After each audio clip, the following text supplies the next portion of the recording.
HSC পরীক্ষা আর মাত্র 9-10 দিন বাকি। এই শেষ টাইমে তোমরা অনেকেই কিছু ভুল কাজ করে ফেলো। সেই ভুল কাজের জন্য তোমাদের কিন্তু মাসুল দিতে হয়। সো তার আগেই আমি কয়েকটা স্টেপ বলবো বা কয়েকটা জিনিস বলবো যেগুলো তোমার শেষ টাইমে করা উচিত বা উচিত না। ওকে, তাহলে আসো দেখি এইভাবে যদি তুমি প্রস্তুতি নিতে পারো শেষ টাইমে তুমি আশা করি একটা ভালো রেজাল্ট করতে পারবা, বা তোমার যদি ইনপুট আছে ওই ইনপুট অনুযায়ী তুমি আউটপুটটা পাবা ইনশাল্লাহ। তো ফার্স্ট যে জিনিসটা তোমার, নো প্যানিক। এই টাইমে কোনো প্যানিক করা যাবে না। স্পেশালি তোমার কি কি নিয়ে প্যানিক করা যাবে না? প্রথমত তোমার পড়াশোনা, স্টাডি নিয়ে প্যানিক করা যাবে না। আর যে জিনিসটা নিয়ে প্যানিক করা যাবে না সেটা হচ্ছে রেজাল্ট। ঠিক আছে, তোমার রেজাল্ট কি হবে। এখন আরেকটা জিনিস করা যাবে না, খুব ক্যালকুলেট করা যে আমি এইটাতে 4 পাবো, এটাতে 4.5 পাবো, এটাতে 5 পাবো, তাহলে আমার ওভারঅল আসবে 4.5। আমি ডিউতে পরীক্ষা দিব, আমার হচ্ছে যে 20-এর মধ্যে আমার 17 হচ্ছে। এই যে লং টাইম প্ল্যান করা, এই লং টাইম প্ল্যান এখন করার টাইম না। এখন তোমার এই টাইমটাতে ফাইনাল যে রিভিশন দিবা বা সেইগুলোর টাইম। ঠিক আছে, তো এই যে কাজটা কোনোভাবেই করবে না। আরেকটা জিনিস, আন্দোলনে যাওয়া, কোনোভাবেই এখন আন্দোলনে যাওয়া যাবে না। এখন আন্দোলন করার টাইম না। করোনা বাড়লে দেশের সরকার তোমার পরিস্থিতি বুঝে, তোমাদের যখন সিচুয়েশন এমন হবে খুব খারাপ, করোনায় খুব মানুষ মারা যাচ্ছে বা খুবই খারাপ পরিস্থিতি, সেক্ষেত্রে আমরা নিজেরাই তোমাদের জন্য আন্দোলনে নাম। ঠিক আছে, যদি সরকার তোমাদের কথা না শুনে বা লজিক্যাল কাজ যদি না করে, সো তোমার স্টাডি করতে করতে নিয়ে খুব বেশি টেনশন করা যাবে না, রেজাল্ট নিয়ে টেনশন করা যাবে না। আর কি, এক্সাম পেছানো নিয়ে কোনো আন্দোলন বা এগুলো নিয়ে বসে থাকা, এগুলো নিয়ে মাতামাতি করা কিচ্ছু করা যাবে না এখন। ঠিক আছে, এখন এইসব নিয়ে মাতামাতি করার টাইম না। তারপর দেখো, নো নিউ টপিকস। নতুন কোনো টপিক এই টাইমে তোমার পড়া যাবে না। যেমন ধরো তুমি আইসিটির একটা চ্যাপ্টার এইচটিএমএল এর তুমি আগে কখনোই করো নাই, এখন দেখলো তোমার এক ভাই তোমার জন্য 6 ঘন্টার ক্লাস রেডি করছে 6টা। ঠিক আছে, তোমার এখন যদি সেটা দেখতে যাও তোমার কিন্তু অনেক টাইম নষ্ট হয়ে যাবে।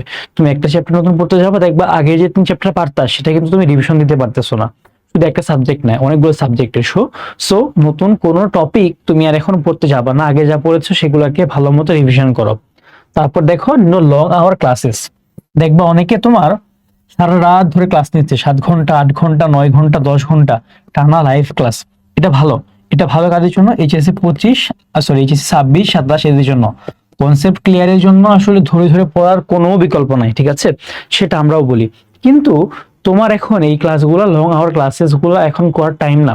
তোমার এখন কি করতে হবে, তোমার এখন খুব ভালো মতো রিভিশন করতে হবে। ঠিক আছে, আর যদি তুমি শেষ মুহূর্তে ওয়ান শট ক্লাস করতে চাও তাহলে কি খুবই কম্প্যাক্ট 2 ঘন্টা 2.5 ঘন্টায় শেষ করে দিবে এমন ক্লাসগুলো করো। ঠিক আছে, তারপর দেখো মোর রিভিশন।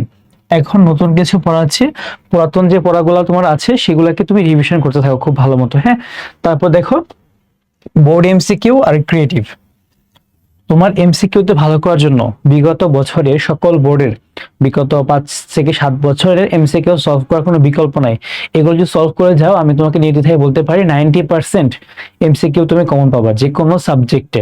সো বোর্ড এমসিকিউ গুলো অবশ্যই সলভ করে যাবা।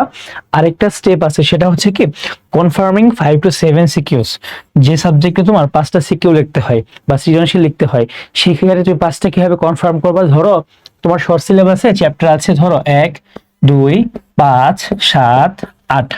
ধরো তোমার 7, 8, 5 এই চ্যাপ্টার গুলো থেকে তোমার হচ্ছে ধরো যে 8টা সৃজনশীল আসে, আর এগুলো থেকে তোমার 3টা আসে।